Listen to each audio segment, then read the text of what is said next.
Weeknights at 6 p.m, only on GB News, Britain's news channel. What is the state of our economy? What is the state of our National Health Service? What is the state of our schools? What on earth is going on? Understanding Britain means understanding the state we are in. This is State of the Nation with me, Matt Goodwin, Wednesdays, Thursdays and Fridays from 8 p.m. on GB News.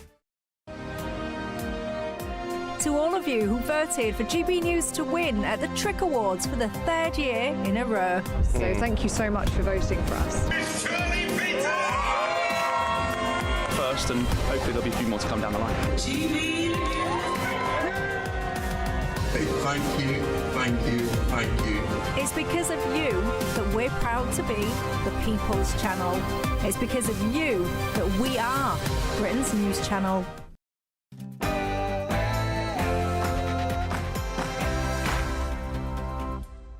Very good evening to you. It's 11 p.m. I'm Ben Leo, and this is Ben Leo Tonight, late edition.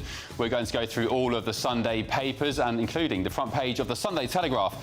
The government's plans to tackle the obesity crisis have come in for criticism, with being accused of creating more dreaded red tape. Elsewhere, our PM was so distracted by the NATO summit, he apparently didn't have time to deal with the Labour rebellion. That's according to the Sunday Times.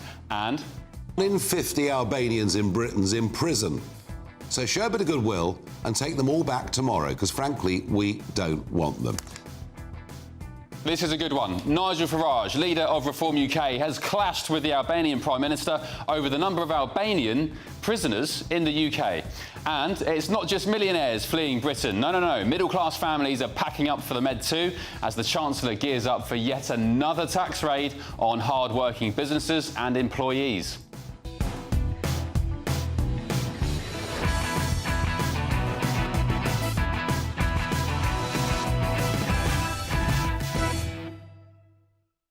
And joining me tonight on Late Edition, journalist and broadcaster Linda Jubilee, the former Labour Special Advisor Paul Richards, and GB News contributor and comedian Steve N. Allen. First, let's get your news headlines with Mark White.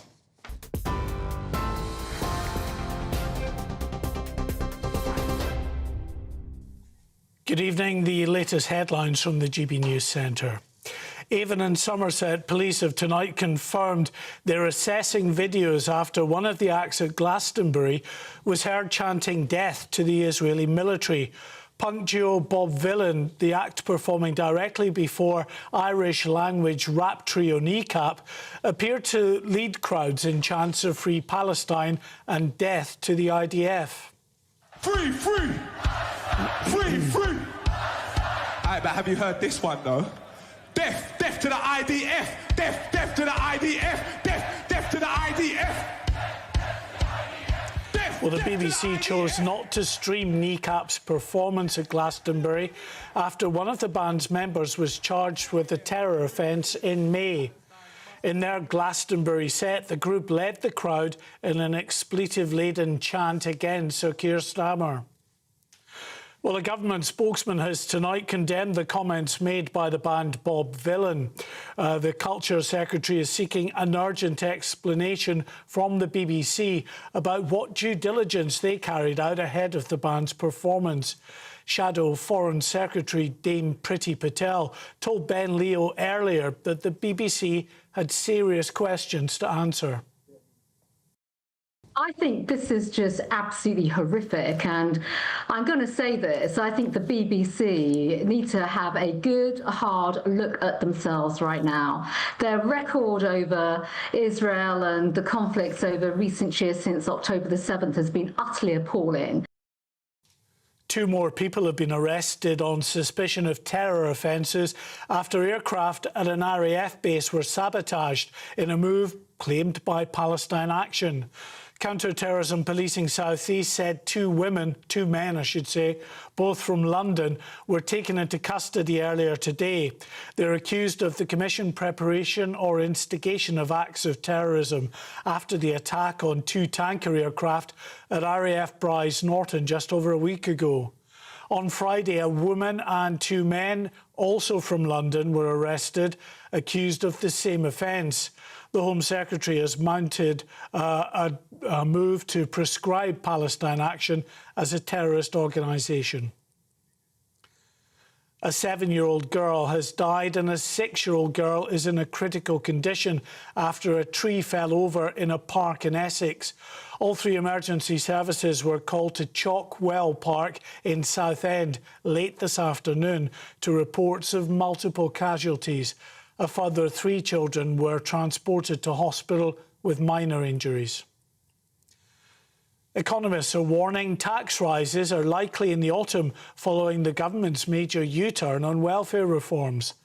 The Prime Minister announced the concessions yesterday to try and avert a rebellion by more than 120 Labour backbenchers. The changes mean only new claimants will face stricter checks to decide their eligibility. The Prime Minister said fixing the welfare system was a moral imperative. And finally, England under-21s have won the European Championship. They beat Germany 3-2 in a dramatic final in the Slovakian city of Bratislava. England went 2-0 up with goals from Harvey Elliott and Omari Hutchinson. Germany equalised to force extra time, but Jonathan Rowe got the winner for England. Excellent stuff. That's you right up to date with the latest headlines. Now, it's past his bedtime, but he's staying up anyway to bring you his show late.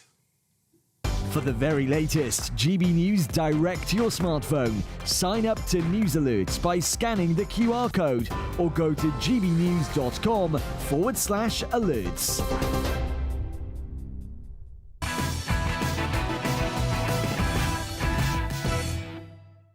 Welcome to Ben Leo Tonight, latest edition. It is past my bedtime, but Daddy Mark White's allowed me to stay up just for tonight, so thank you, Mark.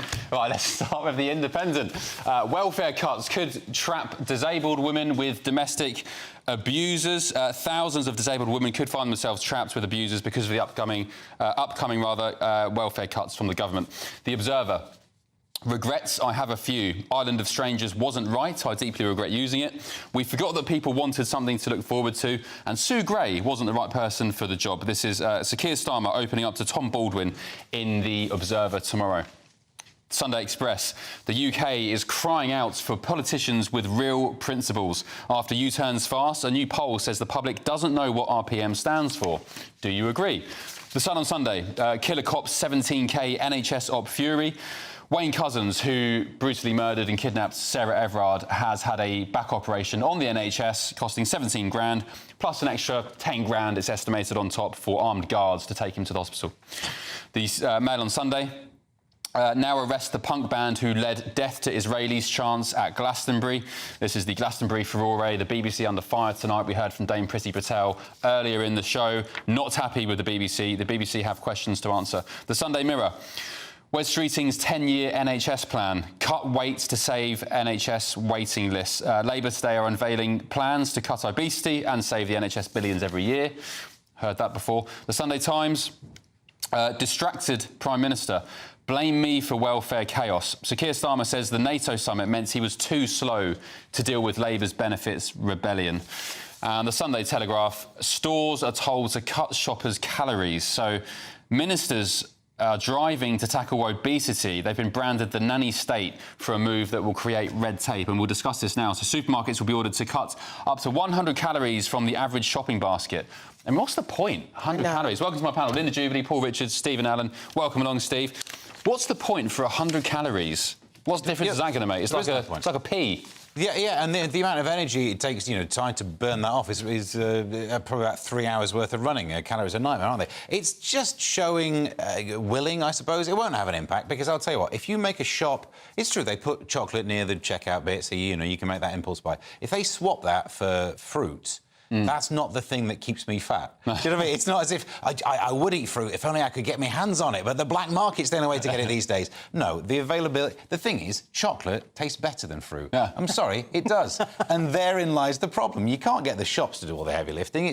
Heavy lifting actually would be part of the solution, I suppose, isn't it? Yeah. What's your treat, then? If you're sitting down for an evening of Ben Leo Tonight on a Saturday night when you're not here, what are you munching on? If I could do like a full industrial-sized box of Turkish Delight and cry while I'm doing it. Turkish Delight? Oh, my God. Straightforward. I'm not a fan of Turkish Delight. No, I'm not. It's Racist. too sweet. Racist, yeah.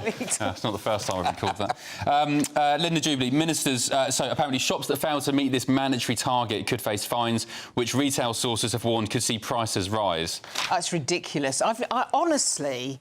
It's calories in, energy out. Yeah. If you want to lose weight, you eat less, you exercise more. The biggest problem we've got is eating ultra-processed food. That's where all the hidden calories are. They're in the salt, fat, sugar combo of highly processed food. We know this, we just don't deal with it. Well, it's not that the calories in the salt are this, the salt will make you eat more. Yeah, we know where the calories are. It's an appetite driver. Yeah. Well, one man who knows lots about weight loss is our very own Paul Richards, because I remember you saying you've lost how much? 10 stone. 10 stone. 10 stone. I think there's a picture somewhere on our system which I'll endeavour to get of you. Can we show it? Yeah, why not? Yeah. What's your thoughts on this? That's a terrible warning to everyone. I mean, there is something in this, I think. We need to have a big, overarching plan on obesity because it is costing the nation a fortune, and the NHS is going to fall over unless we take more responsibility for our own health. I'm concerned that we're going to medicalise this by giving everybody a Ozempic, and just Big Pharma will then just benefit from us all being addicted to Ozempic drugs. Either. So that's no solution either. But, you know, the food industry does have some questions to answer here because if you look at the States, for example, size of portion, the sort of things they put into the food there, they have the huge obesity crisis because big food companies will shove things down people's gobs they shouldn't be eating. So, you know, the supermarkets do have a role. Now, it's not purely down to them. It's got to be down to personal responsibility. It's got to be down to good medical interventions. It's got to be down to getting more exercise and eating better food. But this is one way within the 10-year plan to do something about it. But the bottom line is, well, we don't know yet, haven't tried it, but we've got to do something. Otherwise, we're getting progressively fatter, less fit. You know, young people may have to go off and fight a war this year or next. You know, we need people to be... Well, you name it, you know, Russia, Iran... Bit of a choice. What one do you fancy, Steve? Well, Which war? Well, somewhere Middle Eastern because of all the Turkish Delight I could get my hands on. Well, serious question, have you got fatter or fitter as the years go on? So I was always fat, but I've managed to get slightly... I'm still the biggest person on the panel. I get it, no need to point... my BMI You're is... not. You look great, shut up. But, oh, thank you. And that jacket's lovely too. No, so I'm getting slightly thinner and healthier as I get older because... You worry about death, don't you? Maybe I don't know if it's a woman thing as well, but blokes, I'm 2 years away from being 50, so I've taken up running because I don't want to die. It's as simple as that. The thing is to eat whole foods. As long as you're getting close to eating a whole food, you're really suppressing the number of calories you take in every day. The minute you start processing food, you start to get problems. But as I said, it's ultra-processed food. I agree that it's where the food comes from. It used to come from farms and now it comes from factories. That should be weird. But what I did was cut out carbs. So, gentlemen out there wondering how to lose a few stone, just cut out the carbs. Very easy to do. You can still eat fantastic food, steaks, dripping in butter. Well, better food, actually. Protein is better food. Sugar is, I'm afraid, a carb. So no Turkish Delight for you. But, honestly, the pounds fall off. It's brilliant. OK, you're making me want a chocolate bar now, Paul. Someone get me one. I'm joking. So let's look at the Telegraph again, the front page. A story down the bottom here. Another rebellion, perhaps, in the pipeline for the Prime Minister, Sir Keir Starmer. Starmer faces fresh MP rebellion over farmers' inheritance tax. The Telegraph understands that more than 40 MPs, Paul, are considering mounting an attempt to water down the policy, which threatens to bankrupt family farms by landing them with large inheritance bills. As Brenda from Bristol would say, Paul, another one? See, I don't think this is in the same league, because whereas the rebellion last week was about disabled people having money taken off them, this is about millionaire landowners and farmers who probably should, they're not millionaires, are they? Should be paying their fair whack in taxes. So it's a slightly different moral argument, I would say. Why is there a rebellion, then? Well, I don't think there is in quite the scale that we saw last week. I mean, 120 last week, but this is saying up to 40, so that's entirely manageable rebellion. And there are one or two MPs with rural constituencies who are people like Marcus Campbell Savers, for example, but I don't see it as being quite as big and existential as the one last week where the government had to climb down. Yeah, these 40 MPs, Steve, are being called, well, described as a rural... where's it gone? A rural growth group. Oh, RGG. Yeah, I think I went to the doctors with one of those. You're right, it's not of the same size as it because of the ideology that's behind the Labour Party. The Conservatives would have way more people upset about this. But it's a classic U-turn. Whenever we come to the Observer, we'll be talking about U-turns. I think the problem is it's not about U-turns, it's about not doing U-turns well. It's about somehow managing to hold tight in one position until you get the maximum political cost, and then U-turning later when you can get another cost from it. Same thing here. The idea of stopping people using a loophole to hide their money in farms, good, but don't make your solution impact actual farms making actual food that's not from a factory that I should eat and get thinner. These stories link together. So, and it's a rebellion because they've broken the seal, haven't they? As soon as one rebellion works, well, then you're going to think, oh, I might try and I did say something about this earlier on in the programme, earlier on in the evening, that there'll be more U-turns going forward. There'll just be more and more U-turns because the government has not sorted out its strategy. Well, should we look at the front page of the Sunday Times quickly? The Prime Minister has said he was distracted by the NATO summit, and that's why he was late for the U-turn on welfare. So Keir Starmer has accepted responsibility for his government's U-turn on benefit cuts, rubbishing suggestions that the fault lies with his Chief of Staff, Morgan McSweeney. The PM also blamed his presence at a succession of international summits for Number 10's inability to get a grip of the welfare issue earlier, Paul. Well, it's a good point, actually, because if you are abroad a lot, then the MPs don't see you. He doesn't go to his Monday night Parliamentary Labour Party meetings as often as he should. He's not in the tea room. He's not schmoozing like good Prime Ministers ought to. And I think that's one of the lessons from this last few months is that you do need to talk to your own backbenchers and not treat them like lobby fodder, because they will kick off if you treat them like that. He's got a demanding job. He is running the country, not a grocery stall in the high street. He is supposed to be under pressure. That's what it. It's not about pressure, Linda. It's about him just not being in the Commons enough to talk to people and I think win it's them about over. pressure. He has said he felt the pressure. He said it. But this excuse would only cover like a week's worth of this story. It's not like it started a few days ago and people thought, hang on, I'm not happy about this policy. Again, it's another one where the U-turn could have been done ages ago. Fix it before it causes the political cost. I don't know why he's not calling me. I'm coming up with answers. All right, well, let's try and get some answers next after the break from former senior correspondent at the Sunday Times, Andrew Gilligan. He'll be joining us to go through all the stories, including this one on the Sunday Times. Was the Prime Minister distracted? Was he late, of course, to react to the welfare rebellion? He says he was distracted. Is that a worthy excuse? We'll find out in just a tick.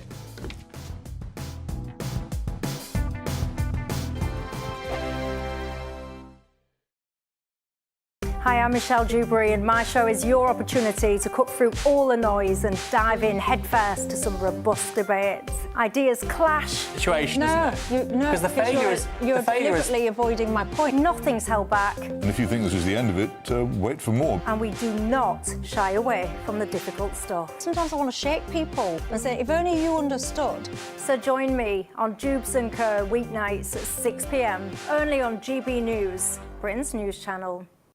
This is GB News, Britain's news channel. King Charles is stepping back from one of the most traditional royal duties, that's riding on horseback for Trooping of the Colour, which is coming up, I think, in a week's time, isn't it? At 76 and undergoing cancer treatment, he'll now take the salute from a carriage, just as Queen Elizabeth did in her later years.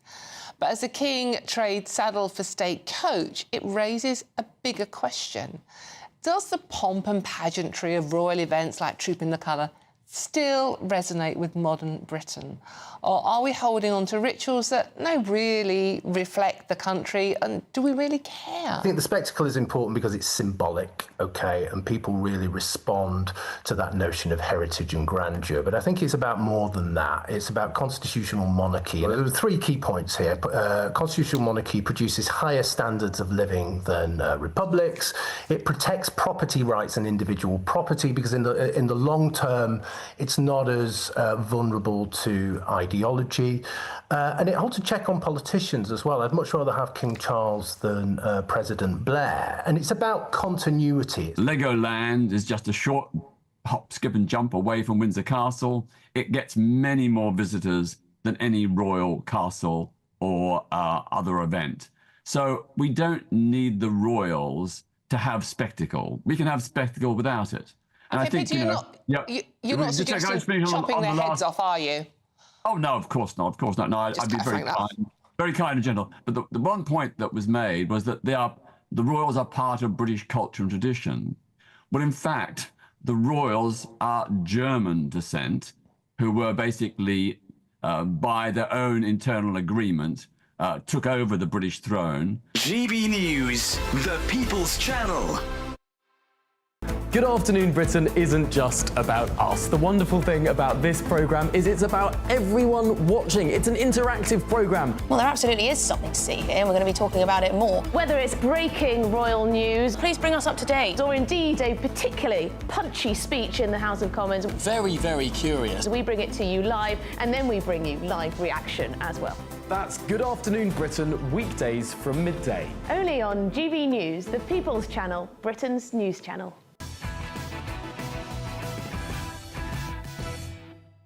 Hello, welcome back to Ben Leo Tonight, late edition. Now, as well as bringing you the views of tonight's top panel, we like to draft in a Fleet Street heavyweight to offer their expert insight on tomorrow's hottest news stories. And tonight, I'm delighted to welcome former senior correspondent at the Sunday Times, Andrew Gilligan. Andrew, good evening. Thank you for your company. Shall we start with the your old paper, actually, the front page? Distracted Prime Minister, Sir Keir Starmer, saying, blame me for welfare chaos. Just explain, please, to our viewers what this is about. So he's given an interview to the paper, one of several actually to mark the kind of 1 year anniversary of Labour in government, and he's basically said he was distracted by the NATO summit and by various international summits, and also by the firebomb attack on his old house in North London, and he should have been more attentive to the kind of growing discontent in his own backbenchers about this stuff. Now, I mean, I sympathise very strongly with the kind of pressures a PM is under, having seen it myself. Of course, I worked for a PM for 5 years in Number 10, and it's a terribly hard job. But I just don't think that stands up as an excuse, because even 2 days before the U-turn, 2 days before the climb down, they were saying, no, we're going to go ahead 100%. It's all noise is off. Starmer said that himself. And I'm afraid it's a much bigger problem than that for Starmer, which is he just isn't terribly good at politics. He's got a bit of a tin ear for his own MPs. And I also think, look, it basically starts from the fact that they didn't do any really proper planning to be in government. If they'd set out a plan on welfare from the beginning and some kind of rationale, it would have been easier. But one of the key reasons the rebellion was so big was an awful lot of people thought it'd been kind of, some of the cuts had been devised at the last minute to save a few quid to meet the OBR, the Office of Budget Responsibility rules, and there wasn't really much of a strategy behind it. So if they'd set out a plan on welfare from the beginning, it would have been easier. And if they'd tried to explain to their MPs what they were doing from the beginning, it would have been easier. But do that. Yeah, I said to Lord Walney yesterday, we have a go rightly at the Tories for, the line is, you've had 14 years to sort this out. Why didn't you sort it out? Take your pick from whatever policy, migration. But also, it is also the truth that Labour had 14 years to get their eggs together and prepare for government, which doesn't seem to have happened. Andrew, you were, of course, correct me if I'm wrong, an advisor to Boris Johnson, is that right? I was, and to Rishi Sunak, actually. I did 5 years in Number 10 between 2019 and 24. So what do you think is going on with Keir Starmer? Is it a comms problem? Is it a SPAD problem? What's the issue? Is it a Starmer problem? We've seen all this briefing against Morgan McSweeney, his chief of staff, which is the traditional thing that always happens whenever a government's in trouble. Blame the advisors, blame the press officers. Again, I just reject that. It's basically that Starmer just didn't know what he wanted to do. He didn't have any kind of plan for office. And he hasn't taken his party on the journey that other successful leaders did. So, the result of that is that less than a year into government now, the MPs are posturing and muscle flexing against their own government in the way the Tory backbenchers did after about 10 years. Yeah. And it's just incredible how history is repeating itself here. They did nothing to kind of sign all their MPs up from the beginning to the kind of difficult decisions that were going to have to be made. And as a result, basically, unless they can pull this back, I mean, it basically means the backbenchers are running the country now, that Keir Starmer is no longer in charge of the country, that any remotely controversial, even slightly difficult policy that he wants to pursue can always be stopped by his backbenchers. And that's it's a terribly serious position to be in after less than a year in office. Yeah. Linda Jubilee's here. She wants to ask you a question. Andrew, I mean, there is a really difficult issue here with him not listening to his MPs. And there was an astonishing line in the middle of the week that there were some new MPs in the Commons who have never actually met him at all, which means he doesn't have a really good line of communication with those people that he needs to be leading. Do you think he's, as you've said, he could be experiencing this this situation for much longer now, because he's got a big majority, but it's a mile wide and only an inch deep? That's right. I mean, look, a rebellion this size, I don't think, like, you know, making nice with a few MPs would have made a huge amount of difference. Coming into the tea room, talking to them, it would have made a bit of difference at the margins. It really can help in tight votes. But it wasn't going to peel off enough MPs to save his skin on this one. And I think, look, part of the problem is that very few people in politics, and actually, bluntly, not that many people in the electorate are willing to face reality, that this country is spending vastly more, you know, in public spending than it takes in taxes, and it's got a gigantic deficit and gigantic amounts of money being paid just to service that deficit, like £100 billion a year is being paid in interest on that deficit, on that debt, and you know, somehow a better leader would have tried to make people face reality, and it's not just the MPs who are unwilling to face reality, it's the electorate, bluntly. Politicians, you know, voters complain that politicians don't tell the truth, but actually the last thing they want is to be told the truth. They want to be told that they can pay less and get more. OK. Andrew, Paul Richards wants to ask you a question. Well, first of all, Andrew, I think you're right to say we shouldn't just blame the advisers, and Morgan McSweeney's a rather brilliant young man. I don't think it's his fault at all. But do you not think there's something refreshingly honest about this slew of interviews this weekend? And it could be that what you see here is actually a kind of quite a refreshing take on it all, not just saying everything's perfect, but actually there are faults. And is this not a bit redolent of the Tony Blair masochism strategy, where you sort of just take it on the chin and say, OK, didn't get everything right, I'm listening? So the masochism strategy that Tony Blair adopted was basically in 2005, if you remember, which was 8 years into his premiership. And I think it's a bit problematic that it's happened less than a year into Starmer's. I think, look, I think basically that the problem is essentially that the politics these days, you know, he hasn't got a big narrative. He started out by literally saying that there is no such thing as Starmerism. He was just going to be a kind of competent manager. All that was needed was to replace the bad people, i.e. the Tories, with the good people, i.e. them, and everything would be all right, because there were serious people of goodwill. I'm afraid that just isn't enough. You have to explain what you want to do, where you want to end up, if you're going to take people along with you. And I think I do think there's a real risk. One of the interesting things about this, one of the things that's been less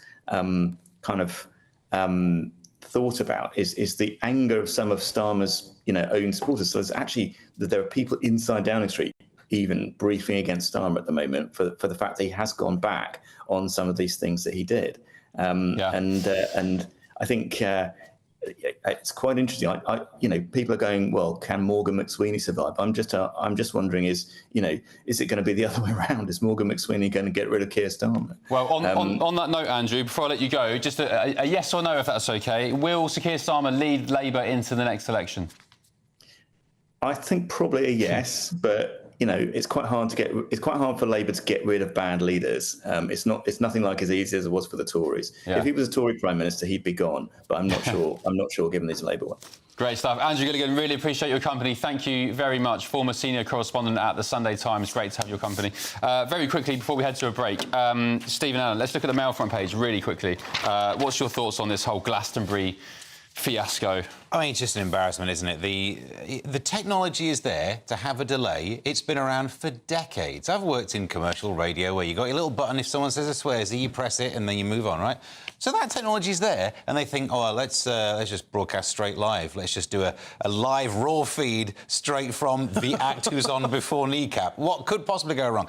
And then the BBC has now said there's some strong language or some bigoted language.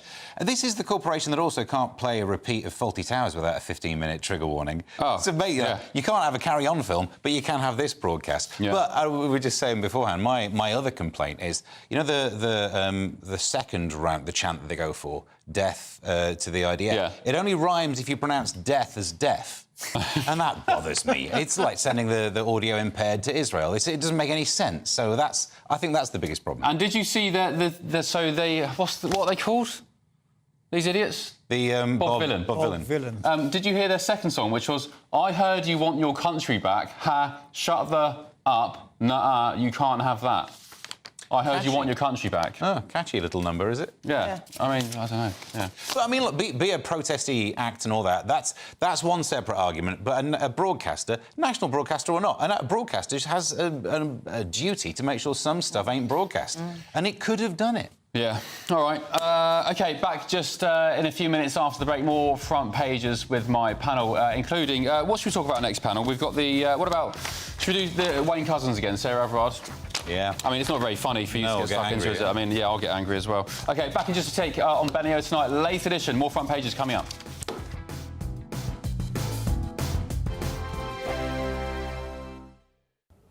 Good evening, welcome to your latest GB News weather from the Met Office. It's been a very warm day for many of us today, and that heat continues to build over the next couple of days, particularly across the southeast, all thanks to an area of high pressure that's building from the south of the UK, pushing its way north and eastwards over the next couple of days. We do still have this weather front across northern areas, though.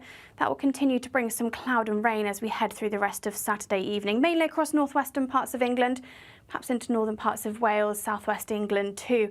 But elsewhere, generally a dry night to come, plenty of clear spells into the early hours of Sunday morning, and a very mild night to come too. Temperatures in the south not dropping below the high teens for many places. A little fresher further north, but still staying well into the double figures for most places. So a very mild start to the day on Sunday, perhaps still quite a cloudy start across parts of Wales, southwest England. We could continue to see some outbreaks of patchy rain and drizzle. Elsewhere in England, though, generally a dry and bright start to the morning, and a similar picture too across parts of Northern Ireland. Scotland generally seeing some early sunshine as well, plenty of clear and blue skies through the morning. One or two isolated showers across the very far northeast, but elsewhere staying dry to start on Sunday. That cloud does continue across parts of Wales, southwest England as we head through the afternoon. Maybe one or two isolated showers just feeding into Northern Ireland, and some longer spells of rain into northwest Scotland too. But elsewhere, generally staying dry, plenty of sunshine on offer as we head through Sunday afternoon. And again, feeling really warm across the southeast, highs of 29, 30, potentially 31 degrees, and even across parts of Scotland into the low 20s. A very mild start to the day on Monday, potentially a little warmer start on Monday compared to Sunday. The northwest does continue to see some outbreaks of potentially quite heavy rain feeding in from the northwest, but for much of England and Wales, a dry and bright afternoon to come. And the temperatures likely peaking on Monday or Tuesday, around 34, potentially 35 degrees, but then feeling fresher by the middle of the week. He's not just a presenter, he's an award-winning television icon. A household name for decades, from GMTV to This Morning, and now waking up Britain on GB News Breakfast. Join Eamon Holmes, TV royalty and multiple Trick Award winner, as we bring you the news that matters. This isn't just breakfast TV, this is GB News Breakfast. Every morning from 6 a.m. on GB News. From the school run to the home run, watch a new show for all of Britain. He can say whatever he wants. A straight-talking show where all voices are heard. And, you know, when are we going to stop talking about smashing the gangs and actually do it? With the stories that matter from every part of our country. There's a bit of a crash landing there for your Chancellor. Bold, fearless and standing up for you. That's me, Martin Daubney, 3 p.m. till 6 p.m, weekdays, here only on GB News. The People's Channel, Britain's news channel. He's not just a presenter, he's an award-winning television icon. A household name for decades, from GMTV to This Morning, and now waking up Britain on GB News Breakfast. Join Eamon Holmes, TV royalty and multiple Trick Award winner, as we bring you the news that matters. This isn't just breakfast TV, this is GB News Breakfast. Every morning from 6 a.m. on GB News.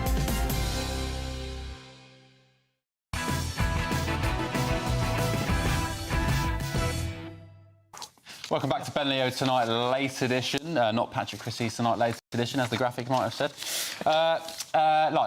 Let's look in the Daily Telegraph. That's typical, Paul. Let's look at the Daily Telegraph tomorrow. We've heard millionaires fleeing the UK after Labour's election victory last summer, but now new figures are showing a surge in middle-class families fleeing to the Mediterranean. So there's been a sharp increase in the number of applications for so-called golden visas for countries such as Greece and Portugal.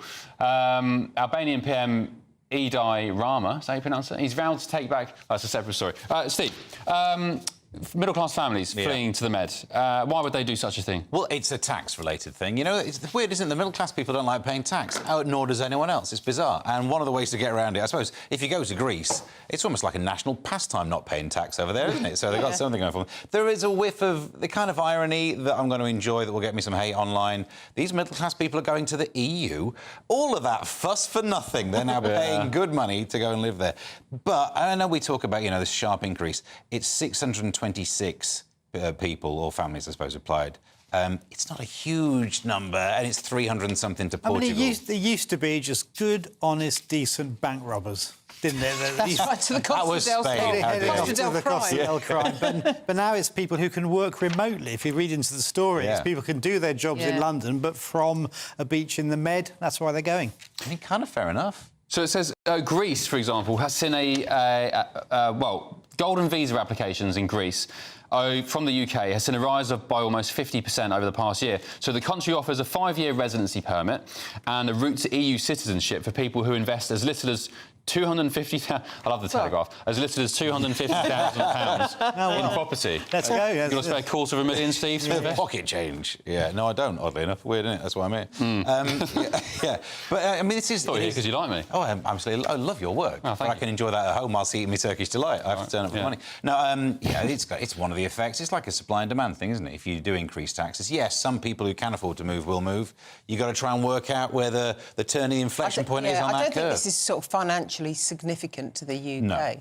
It's an interesting story, and I know 2 people who've gone to Portugal, so that's just in my own direct experience. But will the coffers suffer because of it? Not really. It's a sign of the times, there, because you can do a job on a beach now. Yeah. That's what it turns out. You know, with a laptop, you can live anywhere. I will say, there's lots of people fleeing to the likes of Dubai as well and so on. And although I get it for tax reasons, I've said before on this show, on this channel, there's nowhere prettier than Britain, especially in summer and spring. So although things maybe are a bit iffy here at the moment, I'm optimistic things will get better. And you may get better tax gigs abroad in Dubai and whatever else. I mean, there is nowhere prettier than the UK. In the summer. In its prime, especially in summer. Well said, absolutely. Yeah, or sweatier, I've been told on my ear. Yeah, he's telling me. Right, let's move on. What should we talk about next? What about, where are we?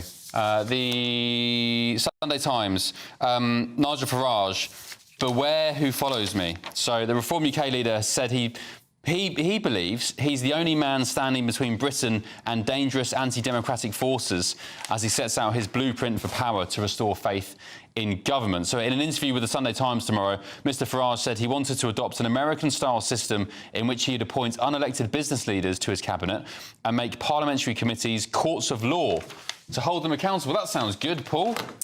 He has got a point here about unelected quangos and agencies and people who are not accountable running public services. There is a thing known in the business as the blob out there that is unaccountable. So I think that there's a sort of a left and a right argument about getting better accountable government and, you know, ministers with more powers to do things who are then accountable to Parliament that we elect and having a democratic thrust. But how would that work if you got rid of quangos that aren't elected?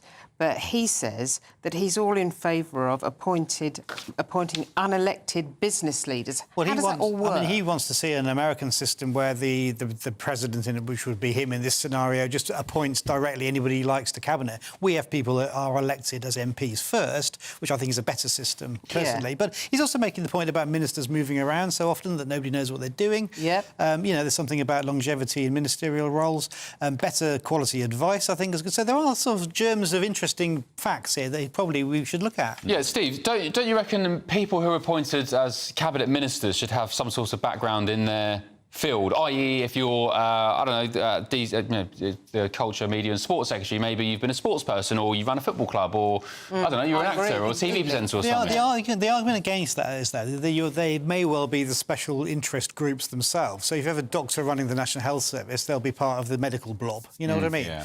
They might know what they're talking about. But it's also going to be impossible because you can only pick from the people who are elected to be MPs. And no one is voting for their local MP thinking, I think this person would be a great minister for whatever, because the odds of them getting the one that you think they'd be suited for is tiny. Slim. But I don't like the idea of just having one person in charge of filling all of these positions from people they know.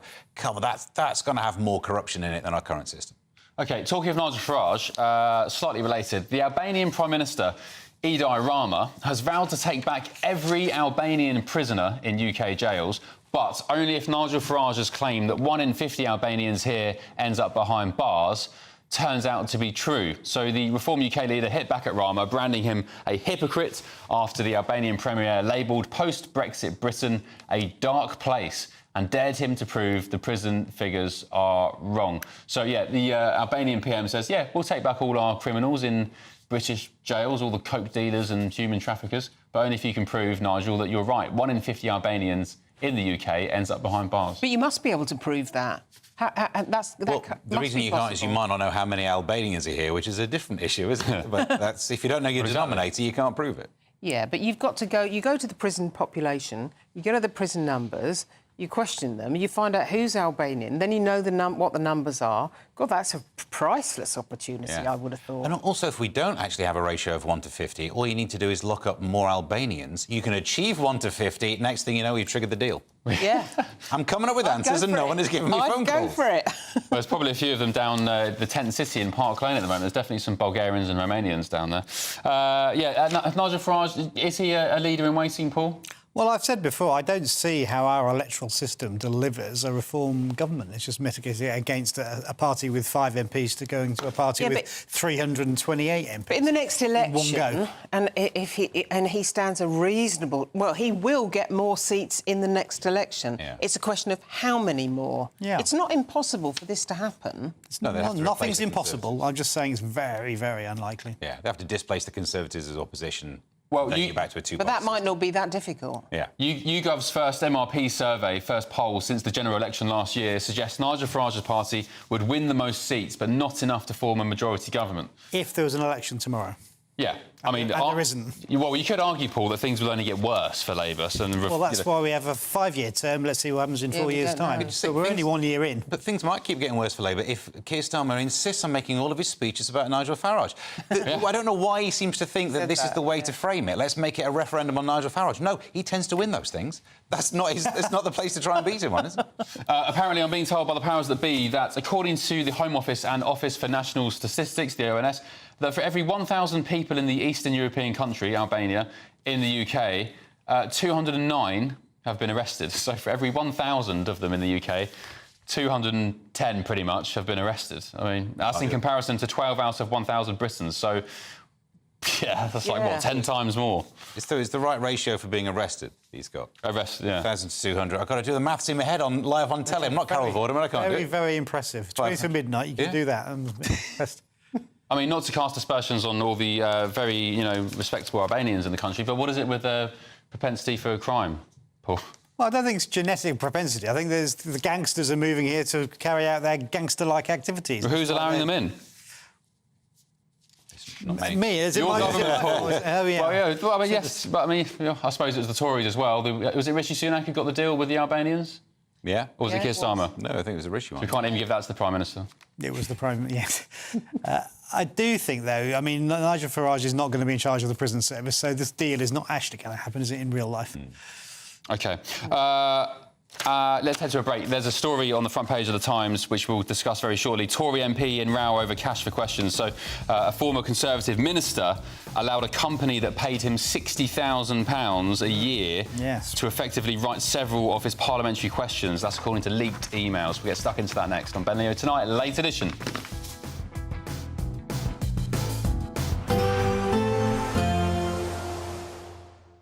I forecast a perfect holiday in the sun. Weather looking good then? For sure, and no worries about our travel insurance. All Clear Travel Insurance sponsors GB News Travel Destinations Forecast.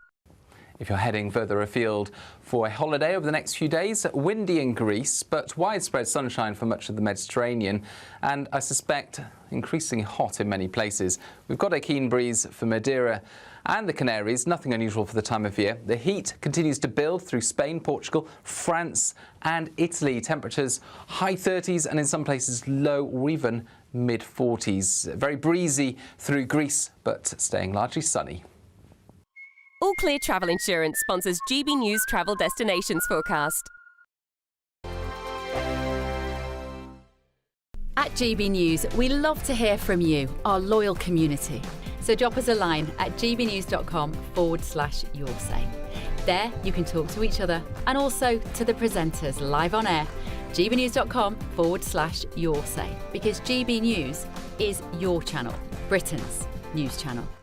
Hi, I'm Michelle Dewberry, and my show is your opportunity to cut through all the noise and dive in headfirst to some robust debates. Ideas clash. Situation, because the failure is you're deliberately avoiding my point. Nothing's held back. And if you think this is the end of it, wait for more. And we do not shy away from the difficult stuff. Sometimes I want to shake people and say, if only you understood. So join me on Jubes and Co weeknights at 6 p.m, only on GB News, Britain's news channel. Good Afternoon Britain isn't just about us. The wonderful thing about this programme is it's about everyone watching. It's an interactive programme. Well, there absolutely is something to see here, and we're going to be talking about it more. Whether it's breaking royal news, please bring us up to date, or indeed a particularly punchy speech in the House of Commons. Very, very curious. We bring it to you live, and then we bring you live reaction as well.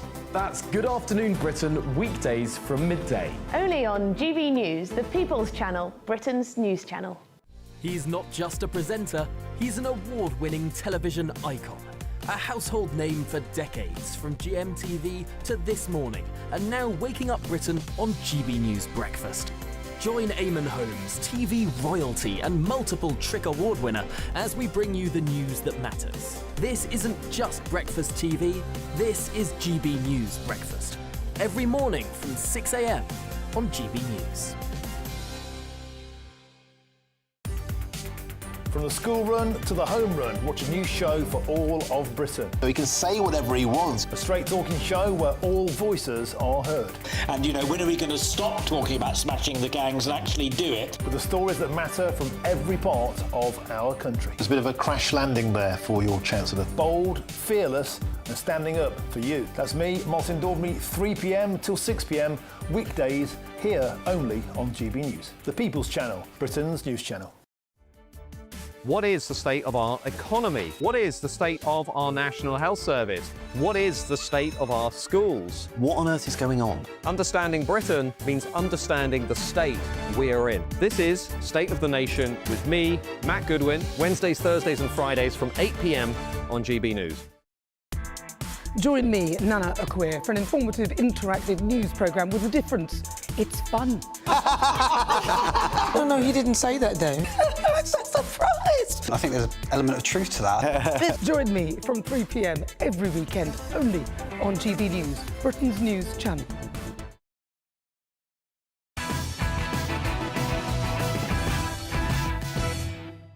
Welcome back to Ben Leo Tonight, late edition. Let's have a quick whiz through the first of tomorrow's newspaper front pages. The Independent: welfare cuts could trap women, disabled women particularly, with domestic abusers. The Observer: big interview with Sir Keir Starmer, the Prime Minister. Regrets? I have a few. The Sun on Sunday: killer cops 17k NHS Operation Fury. That's Wayne Couzens, Sarah Everard's murderer, who's received an operation on the NHS after complaining of back pain. Boo-hoo. The Sunday Mirror: cut weight to cut waiting lists. The Sunday Telegraph: stores are told to cut shoppers' calories. They've been accused, well, the government's been accused of being nanny state. Supermarkets have been targeted at cutting calories by 100, which, you know, it's probably about one segment of a Lion bar or something. The Sunday Express: UK crying out for politicians with real principles. This follows Sir Keir Starmer's multiple U-turns on anything from rape gangs to his Island of Strangers speech. Let's look at the Sun, shall we? Teenagers apparently I'm one of them, spending an average of 5 hours a day on their phone and could spend a total of 25 years glued to their screens. Can you believe this, Steve? I can believe it, because this is all you see is just people on their phones. I still enjoy watching someone on their phone walk into a lamppost, don't get me wrong. But I think it's clearly addictive, because people can't stop. Why wouldn't you embrace life around you? It's now so bad that people get tech neck. There's a name for the condition now. You spend so long looking forward. Tech neck. Tech neck. Steve, you must have seen Brass Eye back in the day, have you? Yes. Yeah. Do you remember the drugs episode? Yeah, of Clarky Cat? You had, well, I won't name him because he's a bit of a wrong one now, but talking about check neck. You remember that? Exactly. But now we've got tech neck rather than check neck. It's an actual thing. Yeah, look, I mean, it's people. I worry about how much it's worse with each generation, because my kids are Gen Alpha, I guess. I've got a 1-year-old and a 3-year-old. And obviously, they don't know what a phone is yet, really. But at some point, he's on it now. He can't even get off it. Look at him. Look at these young'uns. I think the trouble is everyone's got their overextended thumbs. Yeah. They're all messaging backwards and forwards. And you now find youngsters who are actually scared of having an actual conversation. Yeah. And when they're required to go for a job interview, for example, they are really, really anxious about the whole thing, because they've completely lost the talent for that kind of communication. I can't believe it's only 5 hours, by the way. I mean, I think it's on more. average, yeah, it must be. I mean, I probably spend, let's be honest, we all spend time on our phones when we're not teenagers. This is the way we mediate our world. We are getting news, we're getting human contact, we're getting information, everything, map of how to get anywhere. Right, who's got an iPhone here? Yeah. You can see your screen time, your daily average. How do we do that? Do you know what my daily average today is? What? Oh, you go first. No, where do you find it? Search your screen time. My daily average today on my phone, I mean, this is sickening, to be honest. 9 hours. That's an entire day. And 38 minutes. Ben! What else did you do today, then? I want to know what mine A bit is. of sleep. I don't know. Well, look, I mean, in my own defence, no one else is going to defend me. No. I wake up and I'm texting producers and I'm looking at stories and so on. Have you guys found it? Yeah, go on. Daily average 6 hours 53. Right, 6 hours, a bit better than 9. Half of that is Candy Crush. Look. And yours, Linda? No, I want to eat. I'm such... Oh, Linda, I'm not worried that yours is going to be too high. If you can't find that app, you're probably not. I don't like any of it. I mean, I really like sitting down, having a good old chat over a glass of wine. None of my children are on social media. I've got 2 millennials and 1 Gen X. They've scrapped the whole social media thing. They don't like it. And frankly, if I wasn't a journalist, I wouldn't use it either. I think it's a complete waste of time. We've got a couple of minutes left. Shall we talk very quickly, Paul, I'll get your thoughts on this. The Tory MP in row over cash for questions. So former Conservative Minister George Freeman has basically recommended himself to the Parliamentary Standards Authority. He got paid 60k a year from this company, and they were basically tabling questions for him. And, well, he was asking them, what should I ask on your behalf? And this is a criminal offence. Cash for questions is a criminal offence. And in the mid-90s, at least 2 Conservative MPs went to prison for this, and it was part of the whole collapse of that Tory government. So it's a terribly, terribly serious issue, actually. And he's referred himself, probably because he knows he's banged to rights, but let's see what happens. But it could be very, very bad news for Mr Freeman. Yes, as Richard has said on your say, what about an investigation? Well, forget the 60k cash for questions, Richard, as you've said, what about an investigation, Paul, into the multi-billion-pound Schagel deal? Is Keir Starmer's friend on a £100 million plus success fee for representing Mauritius? I mean, I think that's a different not true, story. But it's just... Yes, that's a different story. Well, I mean, there is a very clear criminal offence. It's a clear criminal offence of taking cash for questions, though, which is absolutely black and white. OK. I think that's probably much about it for Ben Leo Tonight Late Edition. We're back, well, I'm back at least tomorrow night from 9 p.m, you'll be pleased to know. I'm off next weekend, you guys will be happy to know. Oh, shame. Where are you going? Who's going to be with us? I'm not sure what. I think it possibly will be Patrick on Saturday night and Alex Armstrong on Sunday night. Where are you going? Somewhere good? I'm taking my son, he's Formula 1 mad, Max Verstappen mad, and we're going to Silverstone for the British Grand Prix. So he's very, very excited for that. But yeah, I'm back tomorrow night from 9 p.m. And then again, also, I'm covering Patrick on Monday from 9 p.m. as well, I understand. Linda, thank you for your company. Any plans tomorrow? I'm going to a rather nice swimming pool party. A swimming pool party? Yes, I am. That sounds raucous. So I'm geting a cab there so I can have a little drink. Are you drinking? Yes, I will have a little drink. Oh, dear. Drinking and swimming. Where was our invite? Do you want to come? Yeah, I'll come, yeah. I might be a bit hungover for the show tomorrow. Paul, thank you. What are you up to tomorrow? Very quickly, 5 seconds. Sunday lunch with the family. Sunday lunch, Steve. Looking after the kids, I'll just throw a phone in front of them. Seems like that's the way to fix it. Oh, I've 4 hours. Yeah, see if they can 4 beat, hours, by the way. See if they can beat my 10 hours of today. Thank you very much, viewers at home. Really appreciate you. Hope you have a good night, sweet dreams, and I'll see you tomorrow. Good night.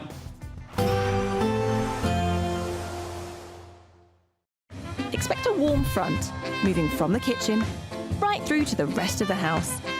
Boxed Boilers, sponsors of weather on GB News. Good evening. Welcome to your latest GB News weather from the Met Office. It's been a very warm day for many of us today, and that heat continues to build over the next couple of days, particularly across the southeast, all thanks to an area of high pressure that's building from the south of the UK, pushing its way north and eastwards over the next couple of days. We do still have this weather front across northern areas, though. That will continue to bring some cloud and rain as we head through the rest of Saturday evening, mainly across northwestern parts of England, perhaps into northern parts of Wales, southwest England too. But elsewhere, generally a dry night to come, plenty of clear spells into the early hours of Sunday morning, and a very mild night to come too. Temperatures in the south not dropping below the high teens for many places. A little fresher further north, but still staying well into the double figures for most places. So a very mild start to the day on Sunday, perhaps still quite a cloudy start across parts of Wales, southwest England. We could continue to see some outbreaks of patchy rain and drizzle. Elsewhere in England, though, generally a dry and bright start to the morning, and a similar picture too across parts of Northern Ireland. Scotland generally seeing some early sunshine as well, plenty of clear and blue skies through the morning. 1 or 2 isolated showers across the very far northeast, but elsewhere staying dry to start on Sunday. That cloud does continue across parts of Wales, southwest England as we head through the afternoon. Maybe 1 or 2 isolated showers just feeding into Northern Ireland, and some longer spells of rain into northwest Scotland too. But elsewhere, generally staying dry, plenty of sunshine on offer as we head through Sunday afternoon. And again, feeling really warm across the southeast, highs of 29, 30, potentially 31 degrees, and even across parts of Scotland into the low 20s. A very mild start to the day on Monday, potentially a little warmer start on Monday compared to Sunday. The northwest does continue to see some outbreaks of potentially quite heavy rain feeding in from the northwest, but for much of England and Wales, a dry and bright afternoon to come. And the temperatures likely peaking on Monday or Tuesday, around 34, potentially 35 degrees, but then feeling fresher by the middle of the week. Expect a warm front, moving from the kitchen right through to the rest of the house. Boxed Boilers, sponsors of weather on GB News. Imagine having an extra £1,000 to spend each week for an entire year. £54,321 in tax-free cash could be yours. Cash to spend however you like. £54,321 in cash could be landing in your bank account this year. For another chance to win £54,321 cash, text cash to 63225. One entry costs £2.50 plus one standard network rate message. Or text bonus to 63225. 5 entries cost £5 plus one standard network rate message. Go to gbnews.com/win. Entries start at £2.50. Call 0903 686 3232. Calls cost £2.50 plus your network access charge. Or post your name and number to GB14 PO Box 8690 Derby DE1 9TT. UK only. Entrance must be 18 or over. Lines close at 4 p.m. on the 1st of August. Please check the closing time if listening or watching on demand. Westminster's full of talk, but out here, it's the real world. Am I allowed to talk now? No, that's it. This is where it matters, real people and real lives. That's what politics is all about. In fact, has Trump made a good start? No. Straight answers, no spin, and just a couple of pints. How many fingers have I got up? About 10. So join me for Lee Anderson's Real World every Friday at 7 p.m. only on GB News. The People's Channel, Britain's news channel. You want to know what's really going on in the corridors of power? Labour don't know what to do with you half the time, and that makes you quite lethal in the chamber. Get behind the headlines with Chopper's Political Podcast. Join me, Christopher Hope, as I sit down with the great and the good of British politics. We'll see where this ruling takes us. These are the stories shaping our nation. Chopper's Political Podcast, available now on all platforms. Listen in and stay ahead. Westminster, the ultimate clique. And you're fighting like rats in a sack. But here on the Camilla Tominey Show, we ask the questions the establishment media is too scared to ask. OK, let me ask you a straight question, because I know you're a straight-talking politician. Whether it's net zero, illegal immigration or law and order, nothing is off limits. You had the power then. Yeah, as I and say, now you've lost it. That's the Camilla Tominey Show, a politics show that's fearless. But no, let me finish my question if you don't mind, because it is my show. Sundays at 9:30, only on GB News, the People's Channel, Britain's news channel. No matter the state it's in, this is our nation. Join me, Jacob Rees-Mogg, for a genuine, honest discussion on where we have been, where we are going, and where we are with the people who set the direction. That's State of the Nation every Monday and Tuesday at 8 o'clock. Only on GB News, the People's Channel.